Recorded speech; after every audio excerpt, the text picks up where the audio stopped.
continuer, je rappelle que cette notion de presser l'éponge et de regorger l'éponge d'air ou d'eau, c'est une façon de comprendre l'exercice. C'est le soufflet de la forge. Et ça suffira.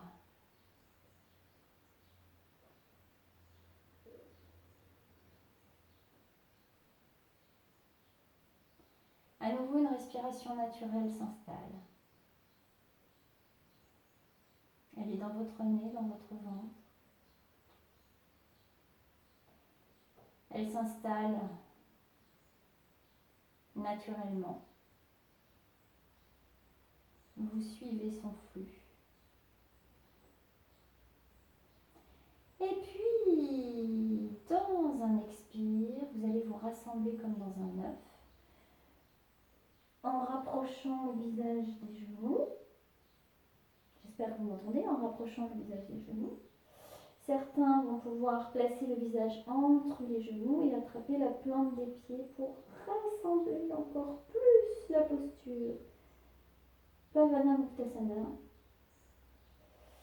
Et quand vous en avez assez, vous libérez. Mais vous pouvez rester un petit peu dans cette posture. Vous libérez tranquillement.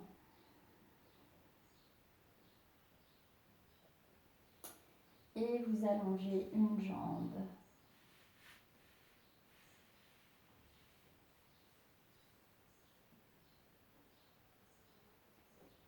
Puis l'autre.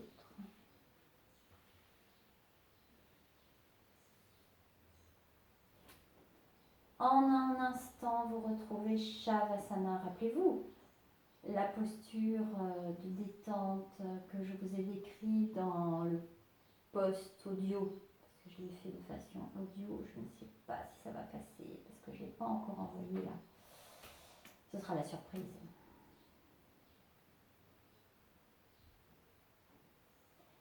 Vous retrouvez une détente absolue au sol.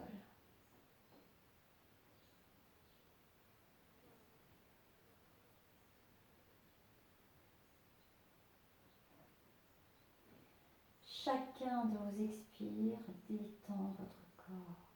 Vous ne pensez pas à ce qui vient de se faire avant, vous ne pensez pas à ce qui va se faire après, ça c'est moi qui y pense, qui doit y penser pour vous-même. Mais surtout, là vous dégustez votre détente.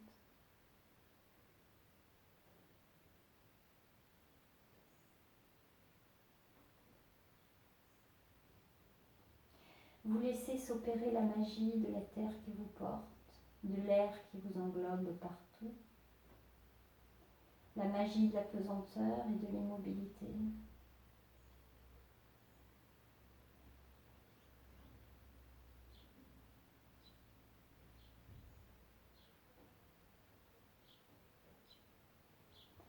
Et pour les plus anciens, vous sentez certainement le champ vibratoire s'installer autour de vous, enfin être perçu, parce qu'on l'a tous, ce champ vibratoire, sauf qu'on le ressent plus ou moins.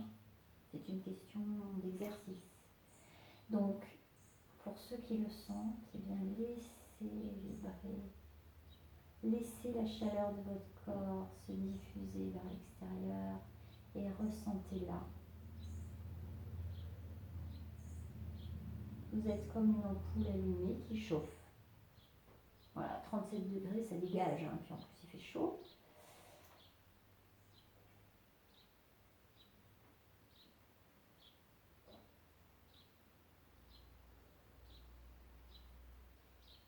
La nuque est longue, rappelez-vous, vous faites en sorte que votre menton soit toujours le plus proche possible de vous, et puis ensuite évidemment vous relâchez, vous ne forcez plus rien. Bien.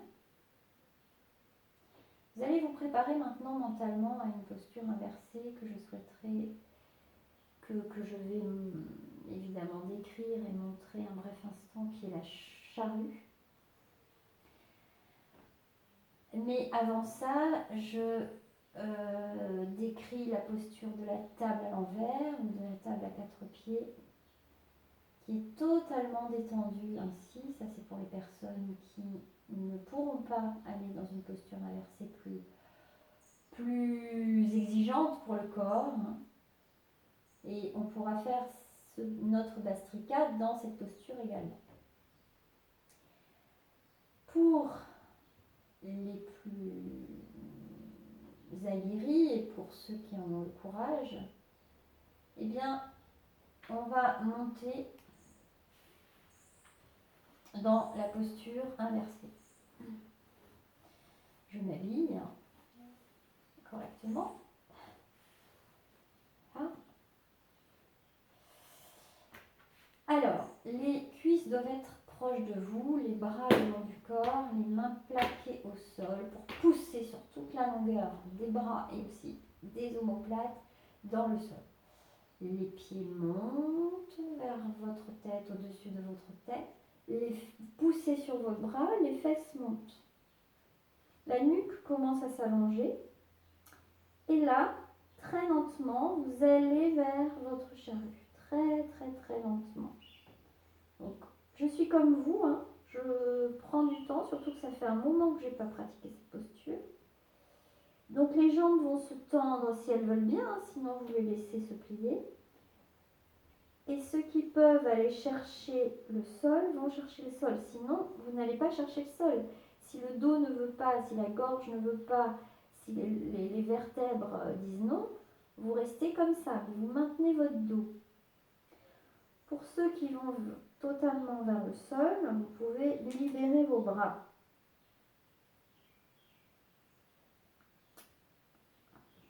Voilà, donc plusieurs variantes possibles. Hein. Vous vous adaptez. Donc une fois que les nouveaux ont compris, eh bien vous restez dans cette posture. Si le corps veut bien, si le corps ne veut pas, vous libérez la tension et vous décrochez. Hein. Alors pour décrocher, vous accompagnez évidemment le fessier qui est plus lourd. Vous plierez vos genoux et vous déposerez très délicatement votre dos au sol.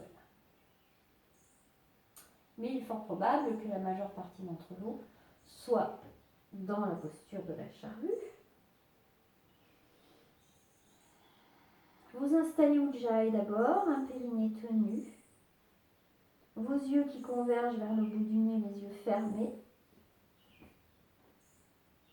et immobilité.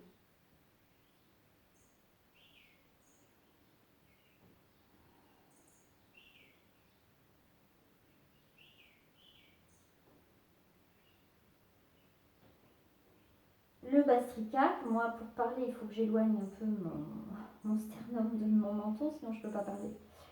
Donc vous allez faire un Bastrika plus ou moins rapide, hein. Je vais le faire lentement.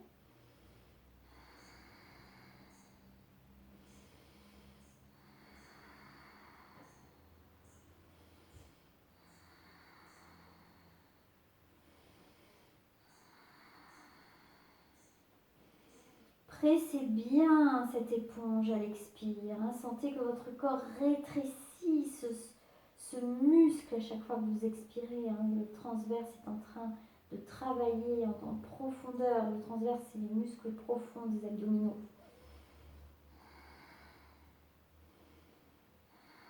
Faites-le si vous êtes en table. Hein.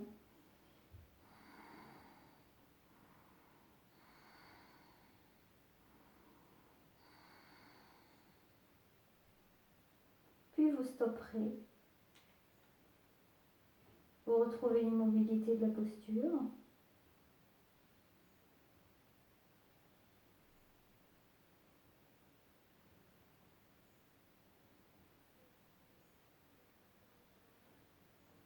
Et avec beaucoup de délicatesse, chacun à son rythme, que vous soyez en table, en charrue, en chandelle, en demi-chandelle, demi-charrue, enfin tout ce que vous voulez, vous décrochez lentement, comme je vous ai montré précédemment, pour ceux qui ont besoin de regarder.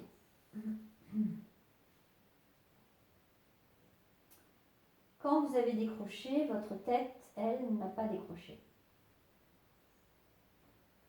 Elle est présente aux sensations de la nuque, du bas du dos. Vous aurez peut-être besoin de faire des petits mouvements de torsion. Vous vous rappelez la torsion qu'on a faite au début? bassin, c'est la même chose, mais couché. Les épaules à 90 degrés du bassin. Oh, c'est plus facile là, on dirait. Voilà, pour rétablir. N'oubliez pas après une écoute, un temps d'écoute, en Shavasana, en détente, avec tout ce qui va avec.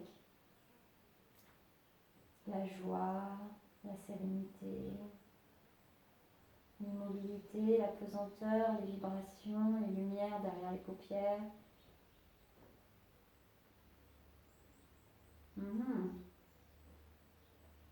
Mais il se peut que pour certains d'entre vous, ce soit insupportable parce que nous venons de faire une posture puissante. Alors dans ce cas-là, il va falloir compenser avec, par exemple, le demi-pont. Les pieds pas trop loin des fesses. Ça, ce sont ceux pour lesquels les tensions dans le bas du dos sont trop fortes. Et là, vous ramenez le pubis vers vous, la rétroversion du bassin, et vous montez le pubis dans le ciel. Voilà. Et vous restez un petit peu comme ça va vous soulager le bas du dos. Vous n'êtes pas obligé d'y rester longtemps. C'est à vous de voir, de tester quand vous revenez au sol, vertèbre après vertèbre, les fesses en dernier, vous dites ah ouais, ça va mieux. Voyons, quand j'étire les jambes, est-ce que ça va mieux? Ah non, il faut que je refasse un peu. Donc je recommence tout doucement, rétroversion du bassin, je monte le pubis loin dans le ciel. J'étire bien la nuque, je détends tout le haut du corps, je mets de la force uniquement dans le trépied, là, les fesses, les cuisses, les mollets, les pieds bien ancrés dans le sol, les bras complètement détendus. Respirez.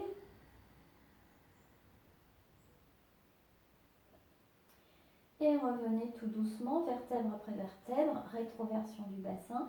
Les lombaires épousent le sol en arrivant au sol. Et le bassin reprend sa place qu'à la fin. Sensation. Sensation. Sensation.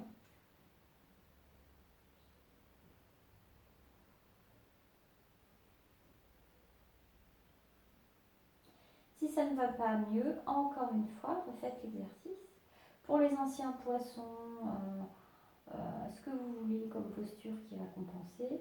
Pour les nouveaux, contentez-vous de l'évidence d'aujourd'hui, on apprendra avec le temps.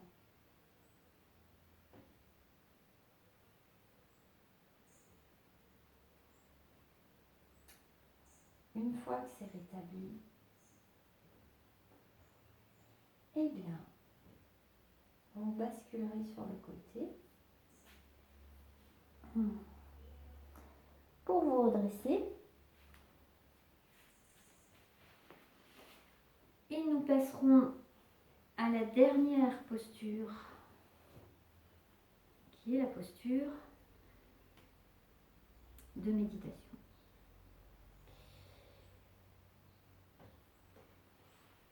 Alors, votre tabouret, votre chaise, avec les fesses au bord de la chaise, les deux pieds plantés dans le sol, le dos décalé du dossier, bien sûr, c'est-à-dire vous êtes au bord de votre chaise, ou une posture, si pas de problème respiratoire, qui, elle, peut être très, très, très avantageuse pour les personnes qui n'ont pas de problème de circulation sanguine, parce que là, le dos, vous voyez, il est parfaitement bien installé. Aucune tension dans le dos. Alors qu'en tailleur, évidemment, il y a des tensions dans le dos, puisqu'on a la tendance à s'avachir dans ses hanches, dans son plancher. Là. Donc le tailleur est plus difficile à tenir. Mais à vous de voir. Le demi-lotus ou le lotus complet est plus facile pour le dos, parce que là encore, le dos est droit. Alors choisissez la posture qui vous convient, installez-vous, prenez le temps.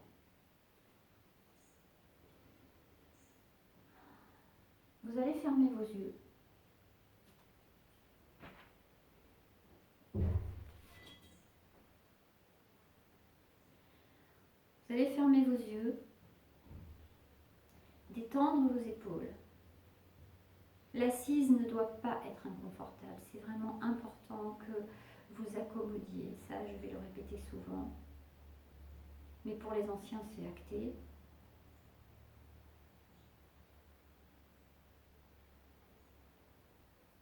Vous prenez conscience du bas du corps, qui est sur votre chaise, votre banc, ou la terre qui vous porte. Vous êtes stable dans votre assise.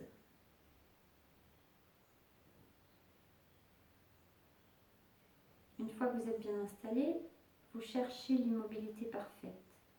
Ni le petit doigt, ni le sourcil, ni le bout du nez ne doit bouger. Finalement, c'est pour moi que c'est le plus facile parce que moi, je peux me gratter le nez, je peux arranger mes cheveux, replacer mes paires de lunettes. Ah, moi, je fais ce que je veux. Mais vous, non. Oh, ben, bien sûr que si, vous faites ce que vous voulez. Immobilité du corps. Et vous allez ressentir que quand vous y parvenez, eh bien, cette immobilité vous saisit, vous enserre, mais d'une façon tellement douce. Cette immobilité que vous percevez vous permet d'habiter votre posture pleinement.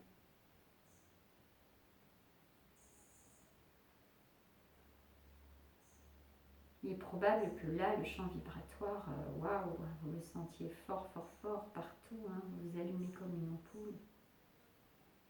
C'est très agréable de sentir cette sensation d'avoir un corps qui rayonne de son énergie autour de soi.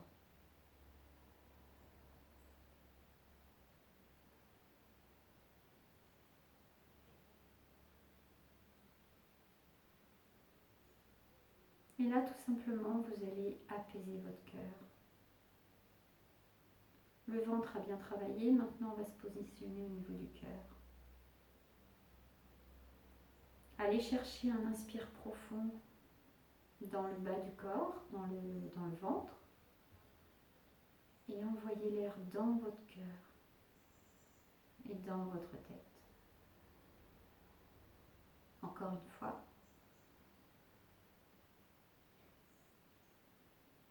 Peut-être l'avez-vous senti au passage, ce cœur qui est au centre de la poitrine. Je ne parle pas de l'organe, je parle du centre énergétique.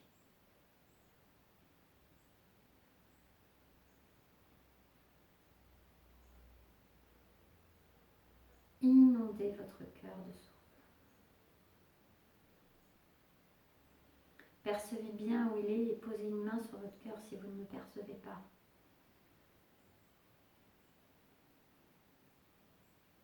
Et puis l'air traverse le cœur et va jusqu'à votre cerveau pour continuer à détendre ce cerveau, à lui donner de l'énergie.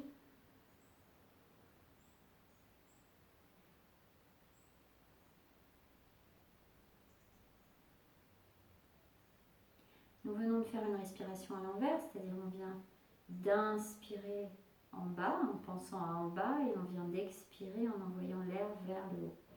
Et bien maintenant, on va faire l'inverse.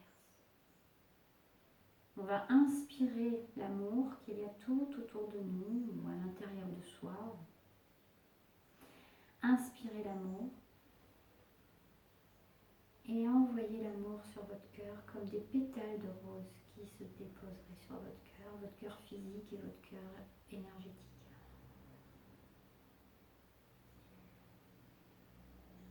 Vous êtes inspiré par l'amour et vous déposez dans l'expire tout cet amour. En pluie, en plume, en cœur, en paillettes, en ce que vous voulez.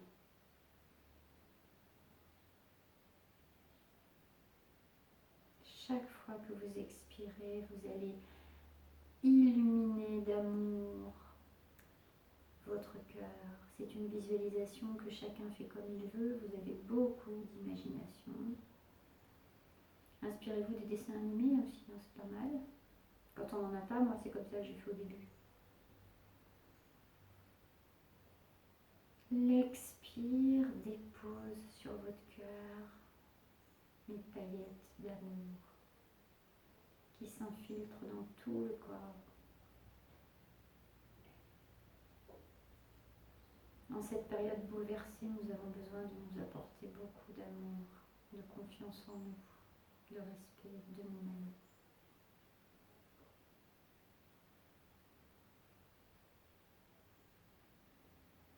Vos yeux sont toujours fermés, vous n'avez pas besoin de regarder quoi que ce soit d'autre que votre espace intérieur qui se remplit d'amour au fur et à mesure de vos expires.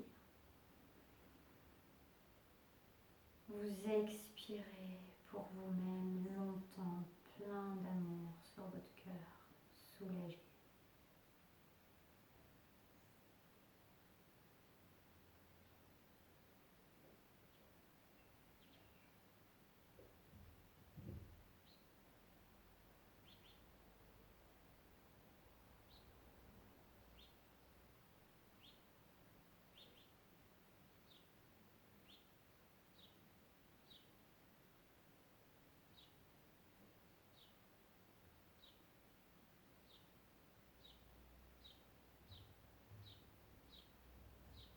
Je vous propose de continuer cette méditation sans moi, comme ça chacun la conclut comme il veut, quand il veut. Je vous dis à très bientôt.